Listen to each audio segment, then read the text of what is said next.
You sit down at your computer. The glow of the screen paints your face in a soft blue light. Your fingers hover above the keyboard, click, clack, tap. It feels private, almost meditative. But it isn't. Somewhere, unseen, a silent watcher studies not what you type, but how you type it. The tempo of your words. The hesitation between letters. The unconscious rhythm of your thoughts. It's a signature more intimate than a fingerprint, more revealing than your face. This is the age of keystroke dynamics, the new frontier of behavioral biometrics, a technology so pervasive, so quietly embedded, that you've already been part of its experiment without ever consenting to it. What began as a Cold War curiosity has evolved into a multi-billion-dollar surveillance economy humming behind every login screen, every chat box, every form you fill out online. In 1975, the U.S. National Security Agency funded research at Stanford University on whether a person's typing rhythm could verify identity. The results shocked even the scientists. Typists could be recognized with over 90% accuracy purely by the cadence of their keystrokes. By the late 1980s, the technique was classified as keystroke biometrics, used by intelligence agencies to verify spies in the field, no visual ID required. They didn't need your face. They only needed your rhythm. Decades later, the same idea returned, only this time it wasn't for national security, but commercial profit. In 2014, a London startup named Typing DNA began marketing behavioral authentication to banks and online schools. Their promise: detect fraud, confirm identity, and eliminate passwords. But the reality was more complex. When Typing DNA's technology was integrated into online learning platforms during the pandemic, millions of students around the world were unknowingly analyzed, not for cheating, but for behavior. Their keystrokes were stored, their pauses measured, their emotional states inferred. Each time you log into your email, your typing is fingerprinted. Google researchers have quietly filed patents describing user identification based on keyboard dynamics, arguing that typing rhythm is as unique as DNA. Even when you use incognito mode or a VPN, the pattern remains. You can hide your IP, but not your hands. You type a password. To you, it's a word. To the system, it's data, the pressure you applied on each key, the intervals between letters, the milliseconds it took to press enter. If your rhythm deviates even slightly, advanced machine learning systems trigger an alert. They assume you're an imposter, or worse, a bot. Behind that protection, though, lies an invisible trade. Because those same metrics that verify you can also define you. Advertising networks now use typing cadence to estimate mood. When you type faster and harder, algorithms interpret stress. Slower, more measured strokes suggest calm or confidence. Facebook's 2018 patent described using keyboard interaction patterns to infer emotional states for ad targeting. Microsoft's Azure Cognitive Services include behavioral biometric options designed to detect fatigue or deception during online assessments. None of this is science fiction. It's routine. Hidden JavaScript trackers embedded on websites record not just what you type, but how you type it. They capture flight times, the duration between pressing and releasing a key, and dwell times, how long each key is held. It happens invisibly, before you even hit submit. You think you're filling out a contact form, in truth, you're feeding a behavioral database. These fragments of rhythm are stitched together into a profile that's sold to marketers, insurers, and risk assessment firms. At a glance, it seems harmless. But data brokers have learned to read personality from pattern. Someone who types in clean bursts with few corrections is labeled decisive. A person who backspaces often is marked uncertain. Credit agencies quietly purchase such insights to model behavioral creditworthiness. One 2021 report by BioCatch, an Israeli fintech firm, revealed that banks using typing behavior could flag high-risk applicants in under 3 seconds, before verifying income or identity. It's not only finance. Healthcare analytics companies are exploring whether typing irregularities can signal early-onset Parkinson's disease or depression. In 2020, researchers at MIT's Computer Science and Artificial Intelligence Laboratory published data linking keyboard cadence to cognitive decline. Their findings: small delays between letters could predict memory issues years before symptoms appear. The medical potential is real. The ethical risks are staggering. Because the same rhythm that exposes disease can also expose emotion. Political campaign firms have begun testing whether keystroke analysis can detect ideological bias. Imagine a world where your typing speed on certain topics determines what news you're shown, what ads you see, or even what job interviews you're invited to. It's not hypothetical. In 2023, a leaked internal document from a behavioral AI vendor described using typing analytics in pilot programs for emotional segmentation, classifying users as anxious, confident, or skeptical to tailor political messaging. And here's the dark symmetry: the system doesn't need your consent because it doesn't need your identity. Behavioral data isn't personally identifiable in the traditional legal sense. It's inferred identity, something privacy laws like GDPR and CCPA struggle to define. You can delete cookies, clear cache, spoof locations. But your rhythm persists. Every keystroke becomes a timestamp in the architecture of surveillance. Even governments use it. In 2016, Russia's Federal Security Service ordered domestic software firms to integrate behavioral typing analytics into secure systems. In the same year, the U.S. Department of Defense awarded millions in grants for continuous authentication through typing biometrics. In 2019, Google's Project Shield tested keystroke pattern detection to distinguish human journalists from bots in politically sensitive regions. The line between safety and control blurred quietly. Typing DNA isn't alone.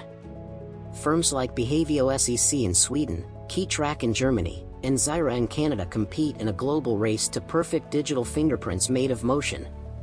Their clients include HSBC, MasterCard, and major universities. Their pitch: frictionless security. Their side effect: continuous surveillance. In one documented case, a European university proctoring service used keystroke biometrics during remote exams. A student discovered the code collecting data through a browser inspection tool. The data logs contain timestamps for every key press during the test, thousands of entries per hour.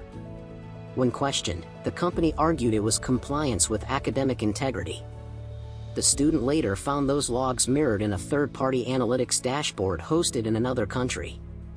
Each keystroke you make feeds something. Maybe it teaches an algorithm to detect fraud. Maybe it trains an AI model to mimic human stress. Behavioral AI firms use anonymous typing data to improve sentiment prediction engines, selling them to marketing giants who want to know how you feel before you even do.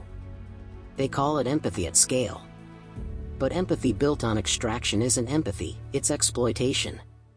Consider how far this can go.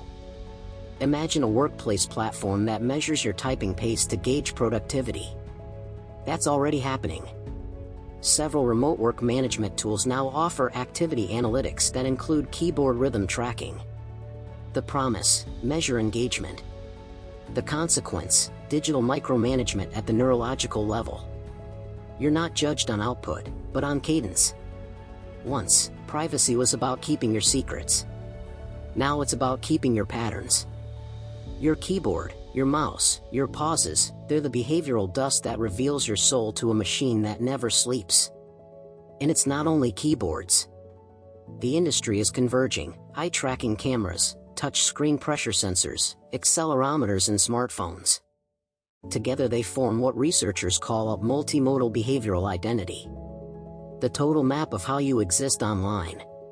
The market for behavioral biometrics is projected to surpass $10 billion by 2027. Venture capital loves it. Governments endorse it. And most users have no idea it exists. It's the same story we've seen before, first with cookies, then with GPS data, now with the rhythms of thought. When location history appeared in the early 2010s, it was a convenience. Within a decade it became a surveillance industry. Keystroke data follows the same arc, only faster, and closer to the self. Some defenders argue that typing analytics enhance security. and in limited form, they do. Banks prevent billions in fraud by detecting suspicious rhythm changes. But security rarely stays in its lane. What begins as protection always evolves into prediction. And prediction is the first step toward manipulation. The web's invisible economy thrives on invisibility itself. It doesn't need to hide, only to stay boring. While you worry about privacy settings, consent banners, and cookie pop-ups, the real data stream flows beneath your fingertips, immune to deletion. The average website loads over 20 hidden scripts. Some of them, installed by analytics vendors, measure keyboard latency to optimize user experience. But optimization is just a polite word for observation. Meanwhile, artificial intelligence companies feed on this data to make their chatbots more human. Every typo you correct, every hesitation before choosing a word, helps train large language models to mimic human uncertainty. Somewhere inside a data center, your rhythm teaches a machine to sound more alive. And as models become sentient in tone, the loop closes. AI learns from human rhythm, then generates text whose rhythm manipulates humans. A mirror built for motion. The circle of influence complete. The truly haunting part is not that we're being watched, it's that we're being understood too well. Keystroke dynamics expose things even we don't consciously know about ourselves. A 2022 Cambridge study found that volunteers typing under stress exhibited measurable microdelays before pressing punctuation, indicating cognitive load. Another showed that subjects expressing guilt hesitated longer before self-referential pronouns like I and me. These are psychological fingerprints, extracted through speed. There's no off switch for that. Because typing is no longer just communication, it's confession. Every backspace is a moment of doubt. Every pause is a thought you almost didn't have. The system records all of it. And it's expanding. Startups now combine keystroke biometrics with facial micro-expression tracking via webcams, forming a unified behavioral identity index. The stated goal, reduce fraud. The unstated result, quantify humanity. In this new calculus, even your hesitation has market value. You may think, why would anyone care how I type? The same reason they cared where you went, what you liked, what you bought. Because behavior predicts desire, and desire predicts profit. The more precise the pattern, the more predictable the person. Predictability is the most valuable currency of the digital age. That's the paradox of convenience. Every innovation meant to make life easier quietly teaches the system to read you better. Password managers, typing assistants, grammar checkers, they all learn your habits. Grammarly's privacy policy admits it collects interaction data to improve performance. Those milliseconds between keystrokes? They're performance data. In the background, predictive models crunch your behavioral trail into probabilities. What time you're most alert. How your tone shifts late at night. When you're more likely to agree to terms. It's not surveillance in the traditional sense. It's orchestration. You move. The algorithm anticipates. You think. The algorithm already knows. Soon, typing analysis will merge with neural interfaces. Early prototypes from companies like Neuralink and Synchron promise direct communication between brain and machine. When that happens, rhythm won't even be needed, your intent will be the new keystroke. But until then, your fingers remain the window. This is not dystopia arriving tomorrow. It's infrastructure running today. Banks, schools, governments, marketers, all learning to read the invisible language of your hands. And you, unknowingly fluent in your own exposure. The irony is sharp. The same hands that built the digital world, the coders, the writers, the communicators, have become its most reliable biometric token. The pulse of civilization reduced to input speed. You can delete your files. You can erase your posts. But you cannot untype your rhythm. It lives on in the dataset. It learns you faster than you learn it. Somewhere in a quiet server farm in Iceland or Virginia, millions of typing signatures stream through fiber optic cables. They merge, overlap, evolve. Each one unique, yet all reducible to code. The hum of servers blends with the soft click of phantom keys, like the heartbeat of an invisible empire. You sit at your computer again. The glow, the silence, the familiar sound of your thoughts becoming words. It feels private. But privacy, in this world, is an illusion measured in milliseconds. Every tap. Every pause. Every breath between letters. Recorded. Analyzed. Sold. The world no longer needs to read what you write to know who you are. It listens to how you write instead. And somewhere, deep inside that rhythm, the invisible economy hums, typing the story of your future, one keystroke at a time.